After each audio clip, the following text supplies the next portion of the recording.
ବାବୁରେ ପହଞ୍ଚିଲେ ମଥୁରା କଟକରେ ମହାପ୍ରତାପୀ କଂସ ନାରଦ ଏମିତି ଗୋଟେ ଜ୍ଞାନୀ ମାନେ ମା ମାନେ ବିଳମ୍ବିତ ଚରିତ୍ର ଇଏ ଦେବତା ମାନେ ଯେତିକି ଭଲ ପାଆନ୍ତି ଅସୁର ମାନେ ମଧ୍ୟ ସେତିକି ଭଲ ପାଆନ୍ତି।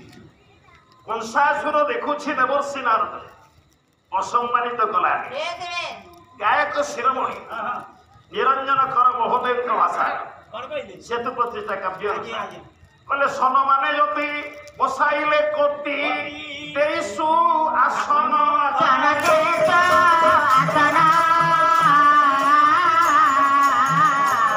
ସେ ପୁଛିଲେ ହସେ କି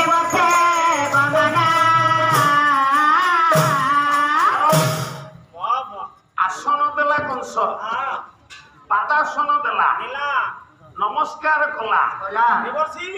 କଂସ ପଚାରିଲା ହେ ଦେବର୍ଷି ହେ ନାରଦ କିମର୍ଥେ ଗମନ ମାନେ କୁଆଡେ ଆସିଲ? କୋଉଥିପାଇଁ ଆପଣ ଏଠିକି ଆସିଲେ? ହଁ କଣ କାମ କଣ? ମୋ ପାଖରେ ଆପଣଙ୍କର କାମ କଣ ପଚାରୁଛି କଂସ।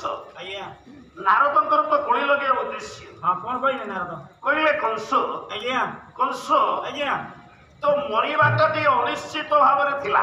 ମୋ ମରିବାଟା ହଁ ହୁଁ କିନ୍ତୁ ତ ମରଣଟା ହୁଁ ଏବେ ନିଶ୍ଚିତ ହେଇଗଲା। ଆପଣ ଅତି ଭଦ୍ରଲୋକ ଆପଣ। ଆଜ୍ଞା ଆସୁ ଆସୁ ମୋ ମରିବା କଥା ଚିନ୍ତା କଲେଣି ଆଉ। କାରଣ ମୁଁ ତୋର ହିତ କାମନା କରେ। ହଁ ହଁ ମୋର ମୁଁ ଚାହୁଁଛି ଆଜ୍ଞା ତୁ କେମିତି ବେଶୀ ଦିନ ବଞ୍ଚିକି ରହ। ହଁ କିନ୍ତୁ ଯାହା ମୁଁ ଦେଖିଲି ହଁ ଯାହାକୁ ଶୁଣିଲି ଆଜ୍ଞା ତ ମରଣଟା ପାଖେଇ ଆସିଲା। କଣ ଦେଖିଲେ କଣ ଶୁଣିଲେ? କଣ ଶୁଣିଲି ଆଜ୍ଞା ବର୍ତ୍ତମାନ ମୁଁ ସୈନ୍ୟପଥରେ ଗଲାବେଳେ ହୁଁ ଦେଖିଲି କଣ? ବିନ୍ଧ୍ୟ ପର୍ବତ ତା ସ୍ତ୍ରୀ